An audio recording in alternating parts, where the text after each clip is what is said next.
जय हिंद फ्रेंड्स, मैं बलराम सिंह आपसे दोस्तों का अपने इस YouTube channel ignite peak academy में हार्दिक स्वागत एवं अभिनंदन करता हूं। आशा करता हूं कि आपसे स्वस्थ और आनंद होंगे।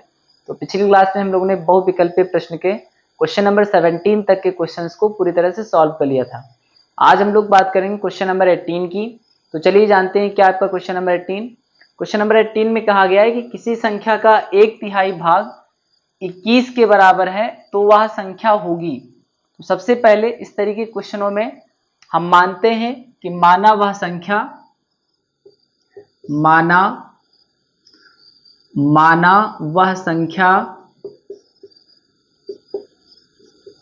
बराबर x। तो कहा गया है कि संख्या का 1/3 किसके बराबर है? 21 के बराबर है। यानी आपने संख्या मान लिया x और संख्या का 1/3 21 के बराबर है। तो यहां से ये हो सकता है x का 1 से मल्टीप्लाई x हो जाएगा अपॉन में 3 इक्वल टू 21, जिसके अपॉन में कुछ नहीं होता 1 होता है। अब यहाँ पे हम क्रॉस मल्टीप्लाई करवाएंगे तो x एक कम x हो जाएगा। 3 का 21 से मल्टीप्लाई क्या हो जाएगा? 3 1 जा 3, 3 2 जा 6। यानी x क्या थी? हमने वो संख्या मानी थी x, और उस x का मान क्या निकला है? उस संख्या का मान क्या निकला है? उस संख्या का मान निकला है 63। ये आपके ऑप्शन नंबर सी में मैच कर रहा है, यानी 18 का सी राइट आंसर हो जाएगा। इसके बाद में हम लोग बात करेंगे क्वेश्चन नंबर 19 की। Question number 19,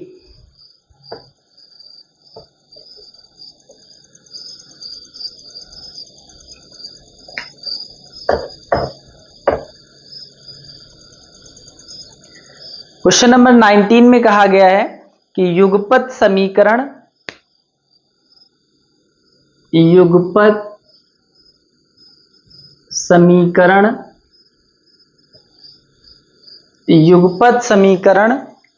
x plus 2y बराबर 70, x प्लस 2y बराबर 70 और 2x प्लस 5y बराबर 35। 2x प्लस 5 लेमडा है, क्या है? 2x plus 5 lambda, 2x plus lambda y बराबर 35।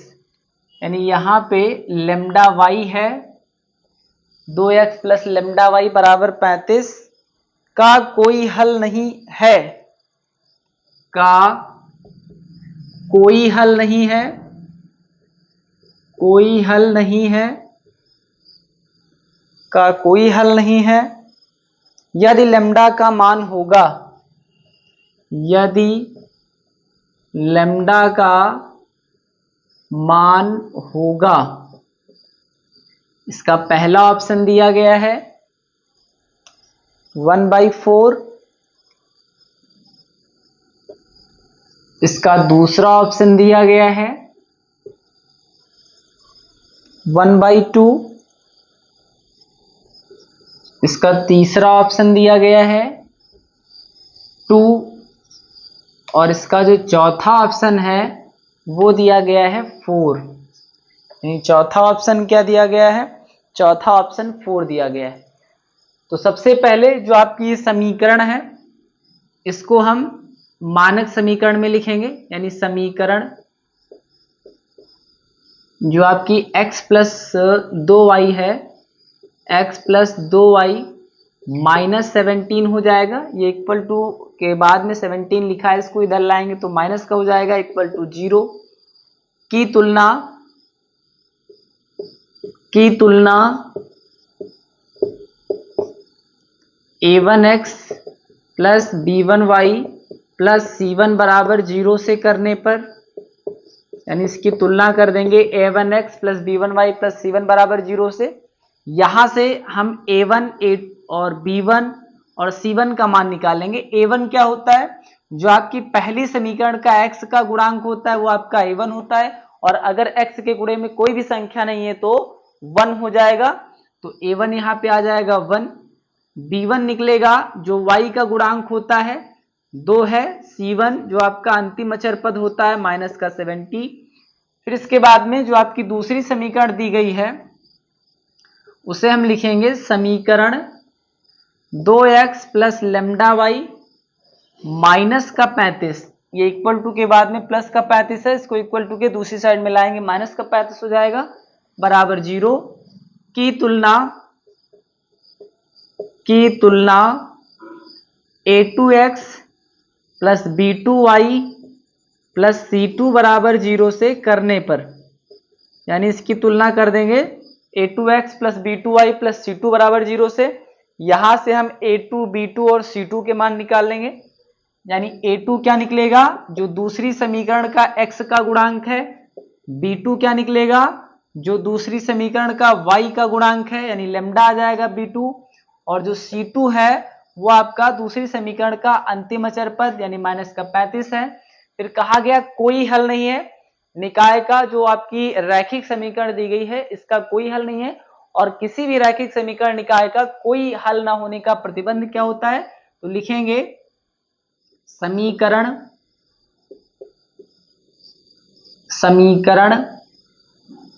युग्म, या आप पूरा लिख देंगे रैखिक समीकरण युग्म के कोई हल ना होने का प्रतिबंध,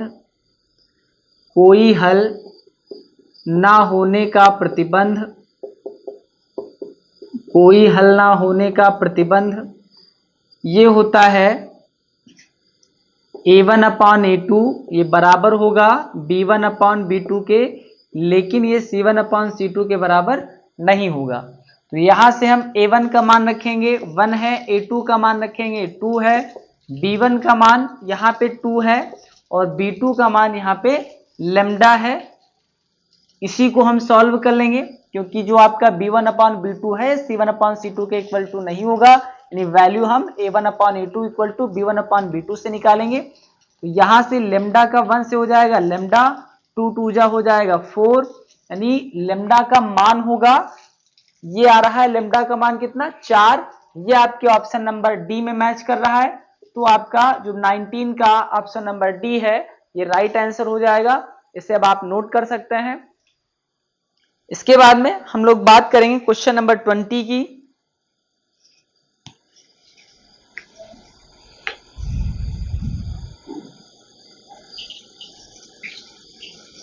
इसके बाद क्वेश्चन नंबर 20 को सॉल्व करते हैं। दो संख्याओं का योगफल 24 है।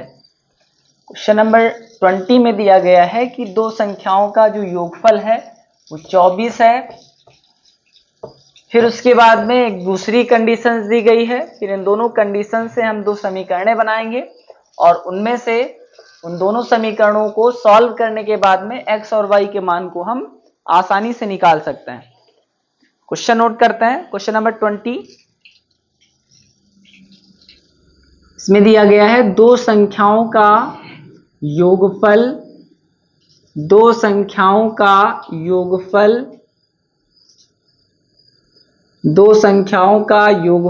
24 है और उनमें से एक संख्या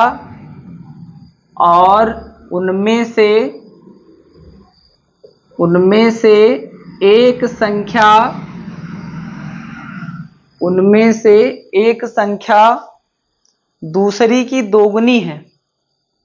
एक संख्या दूसरी की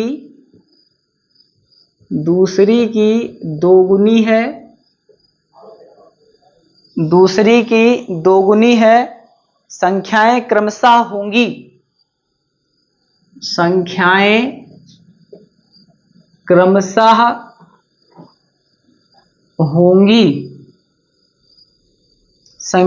क्रमशः होंगी और इसका जो पहला ऑप्शन दिया गया है यह 16,8। पहला ऑप्शन है 16,8। दूसरा ऑप्शन इसका है 12,6। इसका तीसरा ऑप्शन है 18,9 और इसका जो चौथा ऑप्शन है वो है 14,7। तो सबसे पहले हम इसमें से इक्वेशंस बनाते हैं। तो माना दो संख्याओं का योगफल, इसमें क्वेश्चन में दिया गया दो संख्याओं का योगफल 24 है। तो हम मानेंगे, माना पहली संख्या बराबर x तथा दूसरी संख्या बराबर y। इसमें कहा गया दो संख्याओं का योगफल, अतः इनका योगफल क्या हो जाएगा, x प्लस वाई। ये दिया गया है 24, ये बन गई आपकी समीकरण नंबर 1। यानी दो संख्याओं का योगफल 24 है, तो हमने सबसे पहले उन संख्याओं को माना, फिर उनके योगफल को हमने 24 या 24 कर दिया। फिर कहा गया कि उनमें से एक संख्या दूसरी की दोगुनी है तथा जो x है आपका ये दूसरी की दोगुनी है। ध्यान दीजिएगा, जो आपकी एक संख्या है वो दूसरी संख्या के दोगुनी के बराबर है। यानी यहां से निकल आएगा x बराबर 2y। क्या निकलेगा, x बराबर 2y। इसे आप समीकरण 2 लिख सकते हैं, समीकरण 2 मान सकते हैं। अब लिखेंगे कि समीकरण 2 से x का मान, समीकरण 2 से x का मान समीकरण 1 में रखने पर, समीकरण 1 में रखने पर, समीकरण 2 से x का मान समीकरण 1 में रख देंगे। जहां पे x है वहां पे क्या रखना है, 2y रखना है। तो ये हो जाएगा 2y प्लस का y है ही है इक्वल टू 24। 2y में 1y ऐड हो जाएगा तो आएगा 3y इक्वल टू 24। तो y इक्वल टू 24/3, 3 8 जा 24, यानी y की वैल्यू निकल आई 8। अब y की वैल्यू को कहां रख देना है, इक्वेशन सेकंड में रख देना है, x की वैल्यू निकल आएगी। तो लिखेंगे y के इस मान को, y के इस मान को समीकरण 2 में रखने पर, समीकरण 2 में रखने पर तो ये हो जाएगा x बराबर 2 गुणे y के स्थान पर क्या रखना है, 8 रखना है। तो x का मान क्या जाएगा, 16 आ जाएगा। x का मान क्या जाएगा, 16 आ जाएगा। यानी दो संख्याएं जो आपने मानी थी x और y, तो x का मान निकला है 16 और y का मान निकला है 8, यानी 16,8 ये आपके ऑप्शन नंबर ए में मैच कर रहा है। इसलिए 20 का ऑप्शन नंबर ए ये आपका राइट आंसर हो जाएगा। अब इसे आप नोट कर सकते हैं। फिर इसके बाद में हम लोग बात करेंगे क्वेश्चन नंबर 21 की।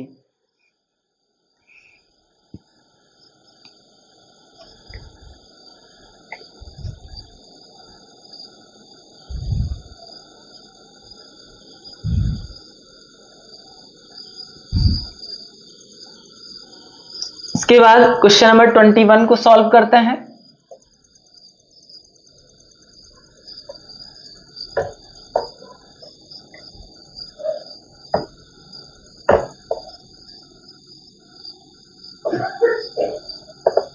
क्वेश्चन नंबर 21 में कहा गया है कि 2x plus 3y equal to 18, 2x plus 3y equal to 18 comma x minus 2y, x minus 2y equal to 2, x minus 2y equal to 2 का हल होगा, का हल होगा, का हल होगा। इसका पहला ऑप्शन दिया गया है x equal to 6, y equal to 2, x equal to 6, y equal to 2। इसका दूसरा ऑप्शन है x equal to 3, y equal to 4। इसका तीसरा ऑप्शन है x equal to 3, y equal to 8। और इसका जो चौथा ऑप्शन है वो दिया गया है x equal to 0, y equal to 6, x equal to 0, y equal to 6। यानी इसमें दो इक्वेशंस दी गई हैं और इन दोनों इक्वेशंस की सहायता से हमको x और y के मान को निकालना है। तो सबसे पहले जो आपकी ये इक्वेशंस दी गई है इसको हम मानेंगे इक्वेशन नंबर फर्स्ट, और जो आपकी दूसरी इक्वेशंस दी गई है इसे हम मानेंगे इक्वेशन नंबर सेकंड। फिर हम देखेंगे कि यहाँ पे 2x है, यहाँ पे x है, यानी अगर हमको x की वैल्यूज को बराबर करना दोनों इक्वेशन में, तो इक्वेशन सेकंड में हम 2 से मल्टीप्लाई कर देंगे, 2x दोनों में बराबर हो जाएगा। चूंकि साइन दोनों में सेम है इसलिए घटाना पड़ेगा, समीकरण 1 से समीकरण 2 को घटा देंगे तो x का जो पद है आपका कट जाएगा और इस तरीके से y का एक मान निकल आएगा, जिसे हम किसी भी इक्वेशन में रख करके x के मान को निकाल सकते हैं। दूसरा तरीका ये हो सकता है कि यहाँ पे 3y है, यहाँ पे माइनस का 2y है, यानी यहाँ पे प्लस का 3y है, यहाँ पे माइनस का 2y है। अगर हम इक्वेशन फर्स्ट में 2 से मल्टीप्लाई कर दें तो 3 2 जा 6, ये प्लस का 6y आ जाएगा। और अगर हम इक्वेशन सेकंड में 3 से मल्टीप्लाई कर दें तो 3 2 जा 6 माइनस का 6y आ जाएगा। यानी साइन दोनों में क्या है, y के पदों में समीकरण 1 में प्लस का है, समीकरण 2 में माइनस का है। यानी दोनों इक्वेशन को अगर हम ऐड कर दें तो ऐड करने पर जो साइन होता है उसमें कोई परिवर्तन नहीं होता है, यानी y का पद आपका प्लस माइनस कट जाएगा। इस तरीके से x का एक मान निकलेगा जिसे हम किसी भी इक्वेशन में रख करके y के मान को निकाल सकते हैं। तो सबसे पहले जो आपकी इक्वेशंस दी गई है इसको हम नामांकित करेंगे, यानी x plus 3y equal to 18 समीकरण नंबर 1, इसको समीकरण में क्रमबद्ध कर देंगे। x minus 2y equal to 2, यानी ये समीकरण नंबर 2 हो गई। अगर हम समीकरण 1 में गुणा कर दें 2 से और समीकरण 2 में गुणा कर दें 3 से, तो लिखेंगे यहाँ पे समीकरण 1 में 2 से तथा समीकरण 2 में 3 से गुणा करके जोड़ने पर, चूंकि साइन विपरीत है प्लस माइनस तो जोड़ देंगे, जोड़ने पर कोई परिवर्तन नहीं होता है, गुणा करके जोड़ने पर तो ये आ जाएगा आपका 2 2 जा 4x, 2 का 3 से तो 2 3 जा 6y इक्वल टू 2 का 18 से 36, 3 का x से 3x माइनस 3 2 जा 6y और 3 2 जा 6। क्या करना है, जोड़ना है, जोड़ने पर साइन में कोई परिवर्तन नहीं होता है। 4x 3x जुड़ जाएगा 7x हो जाएगा, plus 6y minus 6y cut जाएगा, 36 में 6 जोड़ेंगे आ जाएगा 42, यानी यहां से x का मान क्या निकलेगा 42 बटे 7, 7 छंग 42 होता है, तो x का मान क्या निकलेगा 6 निकलेगा। x का मान क्या निकला 6 निकला। अब इस x के मान को आप इक्वेशन फर्स्ट में या इक्वेशन सेकंड में दोनों में कहीं भी रखेंगे आपका y का मान निकल आएगा। तो लिखेंगे x के इस मान को समीकरण 2 में रखने पर तो x के स्थान पर आपको रखना है 6, यहाँ पे माइनस का 2y इक्वल टू 2, ये हो जाएगा माइनस का 2y बराबर 2 माइनस 6, ये प्लस का था इधर आएगा तो माइनस का हो जाएगा, माइनस 2y बराबर 2 से 6 जाएगा माइनस का 4 बचेगा, तो y बराबर माइनस 4 बटे माइनस 2, माइनस से माइनस कट जाएगा, जो गुणे में होता है इक्वल टू के दूसरी साइड में बटे में चला आता है, माइनस से माइनस कट जाएगा, 2 से 4 कट जाएगा, तो y का मान क्या आएगा 2 आएगा।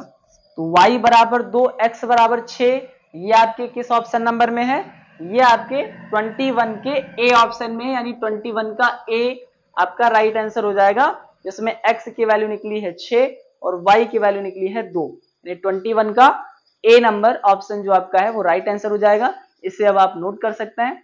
तो अब हम लोग बात करते हैं क्वेश्चन नंबर 22 की। क्वेश्चन नंबर 22 में कहा गया है कि k के किस मान के लिए रैखिक समीकरण युग्म x प्लस के वाई बराबर 1 तथा के एक्स प्लस वाई बराबर के स्क्वायर के अनेक हल होंगे। और इसमें जो पहला ऑप्शन दिया गया वो +1 है, दूसरा ऑप्शन +-1 है, तीसरा ऑप्शन -1 है और चौथा ऑप्शन 5 है। तो सबसे पहले हम क्या करेंगे कि जो आपकी समीकरणें दी गई हैं इनकी कंपेयर करना है, a1x plus b1y plus c1 equal to 0, दूसरी समीकरण की कंपेयर करना है a2x plus b2y plus c2 बराबर 0 से। यहां से हमको a1 a2 और b1 b2 के मान निकाल लेना है। तो हम लिखेंगे समीकरण x प्लस के वाई ये बराबर 1 है, इसको इधर लाएंगे तो -1 हो जाएगा बराबर 0 की तुलना a1x plus b1y plus c1 बराबर 0 से करने पर यहां से a1 b1 और c1 के मान निकाल लेंगे। तो a1 क्या है, x का गुणांक, यानी a1 निकल आएगा 1, जिसका गुणांक कुछ नहीं होता है 1 होता है। b1 क्या है, y का गुणांक यानी k। c1 क्या है, -1 जो अंतिम अचर पद होता है। फिर जो दूसरी समीकरण दी गई है, यानी समीकरण kx प्लस वाई बराबर के स्क्वायर, ये बराबर के स्क्वायर है, इसको इधर लेके आएंगे तो माइनस का के स्क्वायर हो जाएगा बराबर 0 की तुलना a2x plus b2y plus c2 बराबर 0 से करने पर इससे आपका a2 b2 c2 निकल आएगा। a2 कितना है, a2 जो x का गुणांक है यानी k है, b2 कितना है, y का गुणांक यानी 1, और जो c2 है वो अंतिम अचर पद यानी माइनस का k स्क्वायर। फिर इसमें कहा गया है कि जो आपकी रैखिक समीकरण दी गई है इसके अनंत हल होंगे या अनेक हल होंगे। तो इसका जो अनंत या रैखिक समीकरण का जो अनेक हल होने का प्रतिबंध होता है उसे सबसे पहले लिखेंगे। तो रैखिक समीकरण युग्म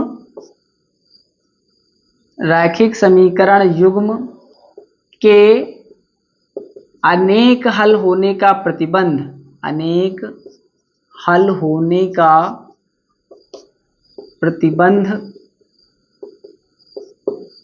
ये होता है a1/a2 बराबर b1/b2 बराबर c1/c2।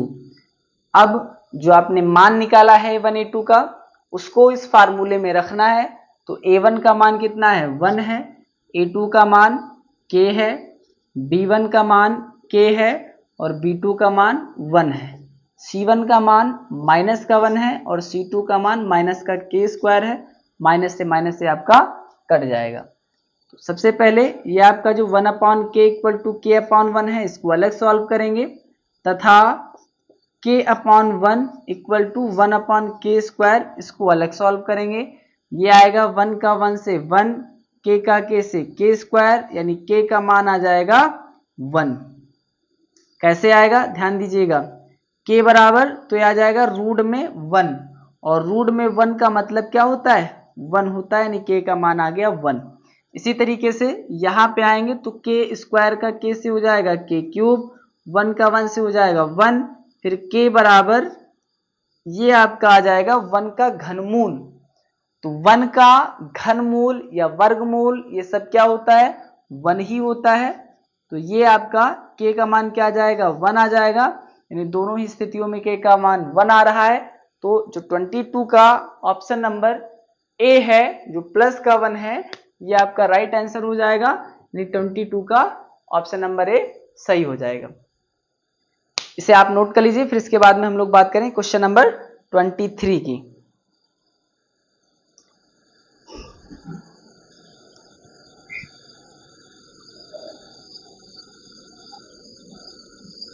इसके बाद क्वेश्चन नंबर 23 को सॉल्व करते हैं।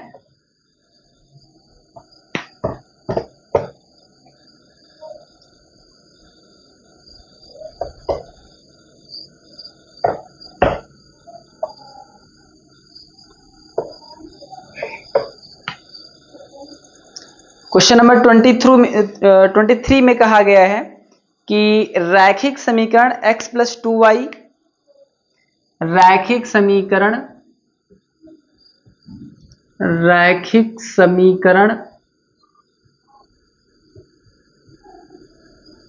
x plus 3y,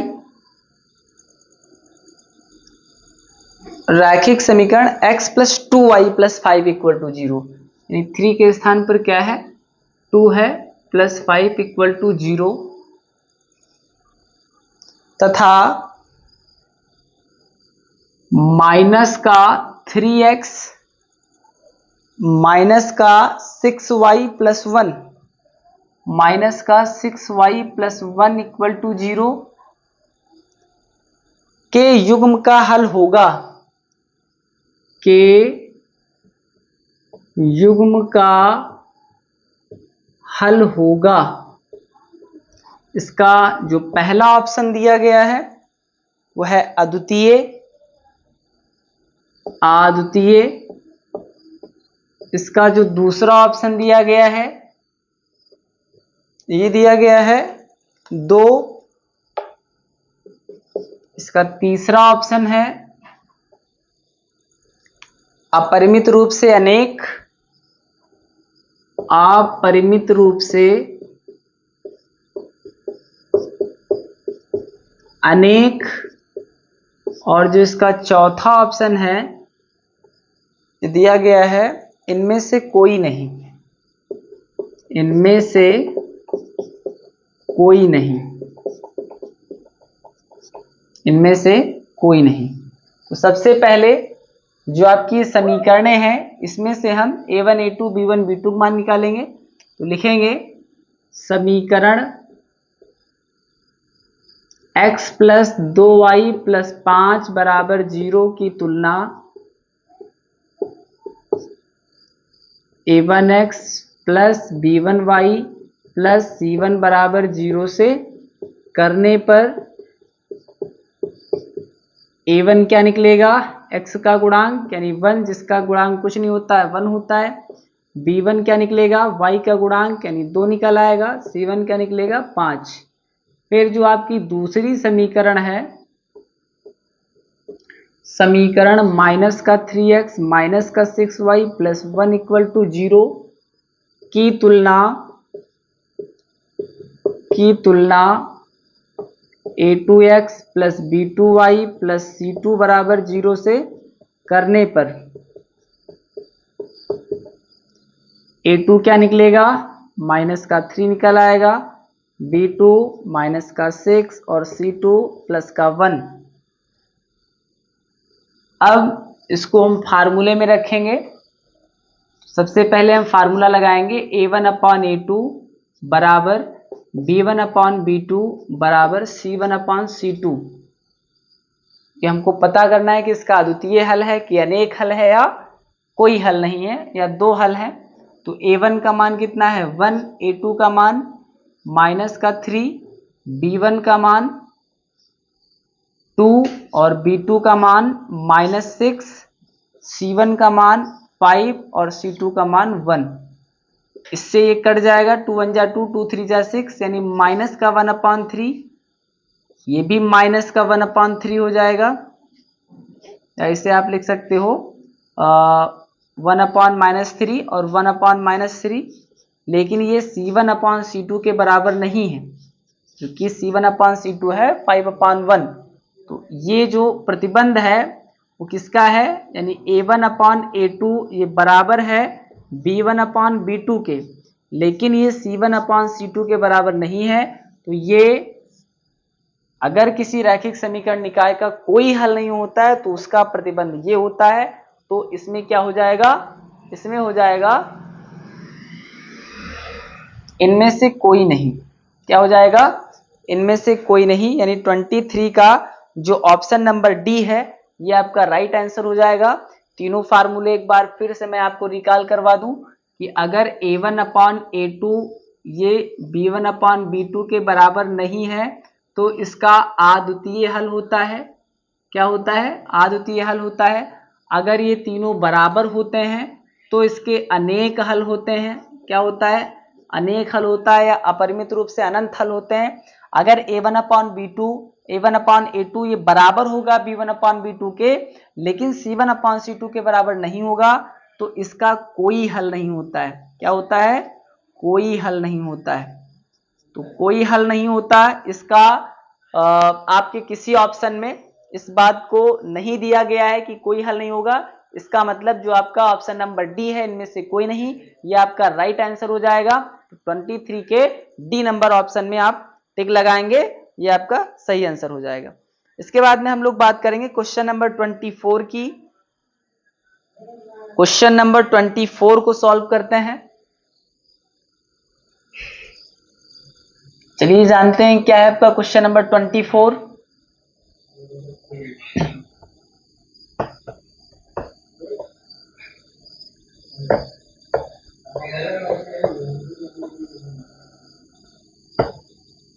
question number 24 में कहा गया है कि रैखिक समीकरण के एक युग्म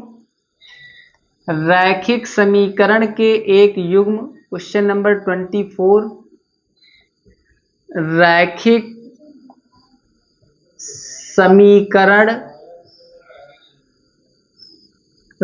समीकरण के एक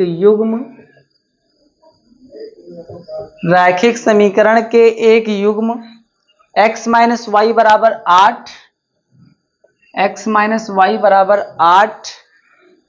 कामा 3x माइनस 3y बराबर 16, 3x माइनस 3y बराबर 16 के हलों की संख्या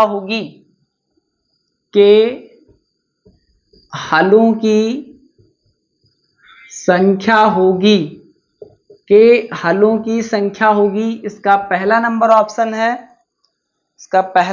है, अनंत,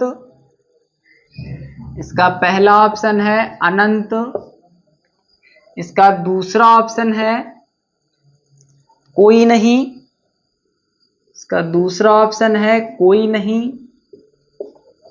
इसका तीसरा ऑप्शन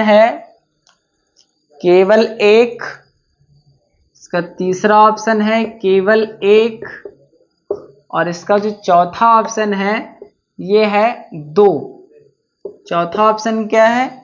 चौथा ऑप्शन है 2। तो सबसे पहले जो आपकी समीकरण निकाय दी गई है इसकी तुलना करना है, a1x plus b1y plus c1 equal to 0। तो लिखेंगे समीकरण x माइनस वाई ये बराबर 8 प्लस का, इसको इक्वल टू के दूसरी साइड में लाएंगे तो माइनस का हो जाएगा, बराबर 0 की तुलना a1x plus b1y plus c1 बराबर 0 से करने पर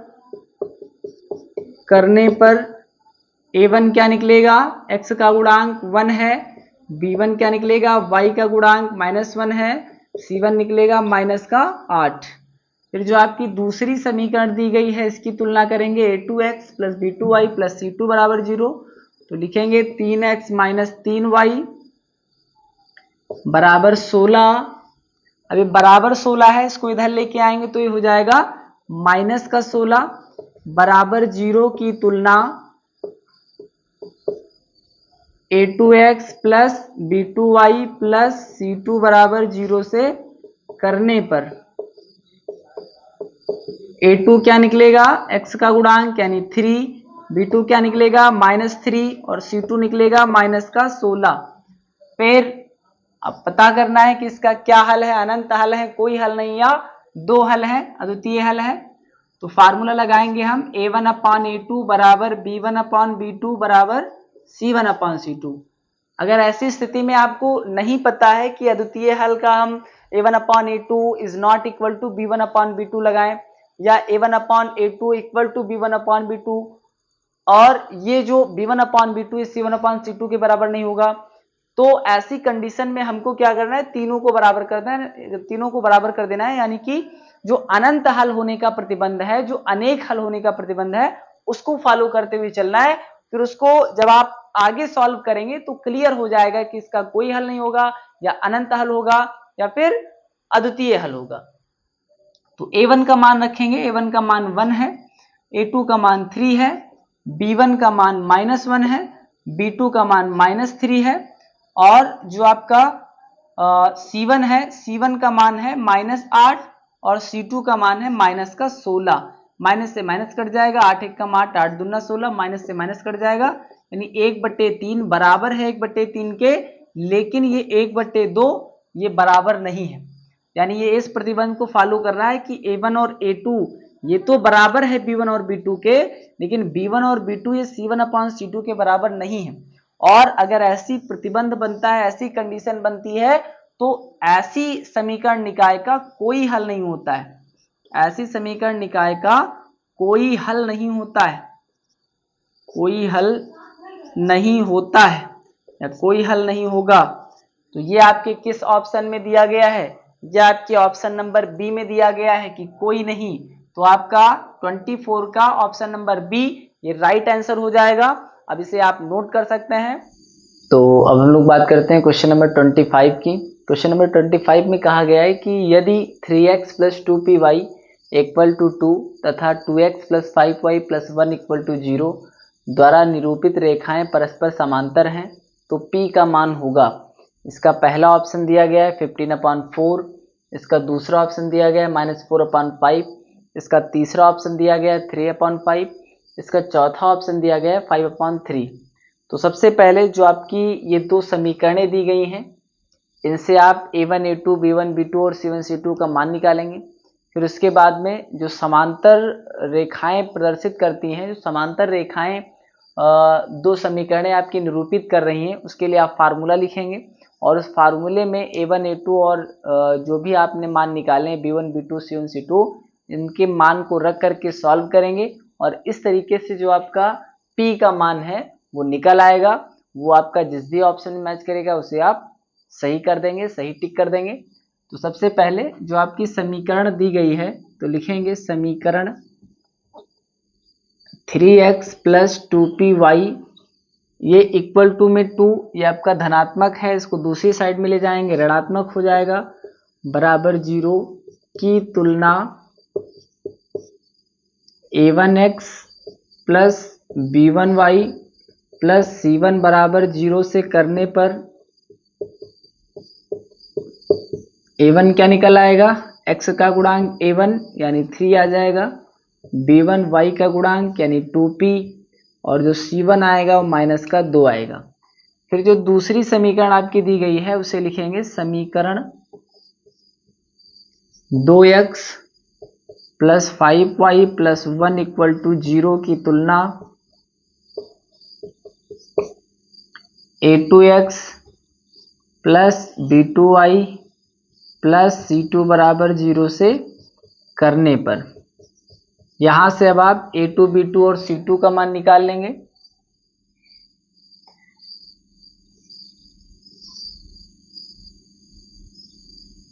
a2 निकलेगा, x का गुणांक a2 यानी 2 आ जाएगा, b2 निकलेगा, y का गुणांक 5 हो जाएगा और c2 निकलेगा 1। c2 क्या निकलेगा, c2 निकल आएगा 1।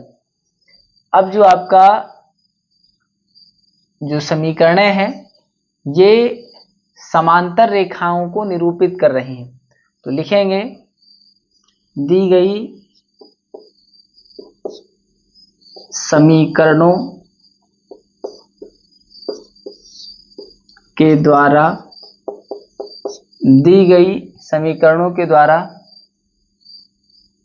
निरूपित रेखाओं के समांतर होने का प्रतिबंध,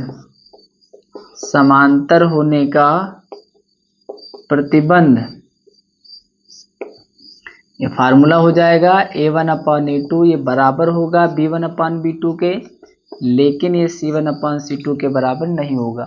यानी जो रैखिक समीकरणों के कोई हल न होने का प्रतिबंध होता था, वही रेखाओं के समांतर निरूपित करने का भी प्रतिबंध होता है। और अगर a1 और a2 जो है ये b1 और b2 के बराबर नहीं होगा तो ये प्रतिच्छेदी रेखाओं को निरूपित करता है। ये किसको निरूपित करता है, ये निरूपित करता है समांतर रेखाओं को, ये निरूपित करता है प्रतिच्छेदी रेखाओं को, और अगर तीनों आपस में बराबर हो तो ये निरूपित करता है संपाती रेखाओं को। किसको निरूपित करता है, संपाती। यानी अगर ऐसी कंडीशन बन रही है तो रेखाएं संपाती होंगी, अगर ऐसी कंडीशन बन रही है तो रेखाएं प्रतिच्छेदी होंगी, और अगर ऐसी कंडीशन बन रही है तो रेखाएं परस्पर समांतर होंगी। तो यहाँ पे समांतर रेखा का हमको बताना था और उसी को हमें सॉल्व करके P का मान निकालना है। यहाँ से हम a1 a2 का मान रखेंगे। a1 दिया गया है 3, a2 का मान दिया गया है 2, b1 का मान दिया गया है 2p और जो b2 का मान दिया गया है वो 5। चूंकि ये इसके इक्वल टू के बराबर नहीं होती तो इन्हीं दोनों को हम सॉल्व करके P का मान निकाल लेंगे। तो आएगा 5 तियां, ये हो जाएगा 15, 2 दूना ये हो जाएगा 4p। क्रॉस मल्टीप्लाई हो गया यहाँ पे, 5 3 जा 15, 2 2 जा 4p। चूंकि हमको P की वैल्यू निकालना है तो P इक्वल टू हो जाएगा 15/4, ये 4 इंटू में है, इक्वल टू के दूसरी साइड में अपॉन में चला जाएगा, तो P का मान आ गया 15/4। ये आपका ऑप्शन नंबर ए में मैच कर रहा है, 25 का ऑप्शन नंबर ए ये आपका राइट आंसर हो जाएगा। अब इसे आप नोट कर सकते हैं। इस तरीके से आपका ये बहुविकल्पीय प्रश्न पूरी तरह से कंप्लीट हुआ। साथ ही ये जो आपका तीसरा चैप्टर दो चर वाले रैखिक समीकरण युग्म था वो भी पूरी तरह से कंप्लीट हो गया है। इसके आगे की क्लास में हम अगला चैप्टर 4 द्विघात समीकरण को शुरू करेंगे। तब तक के लिए पढ़ते रहिए, बढ़ते रहिए। Thank you. जय हिंद, जय भारत।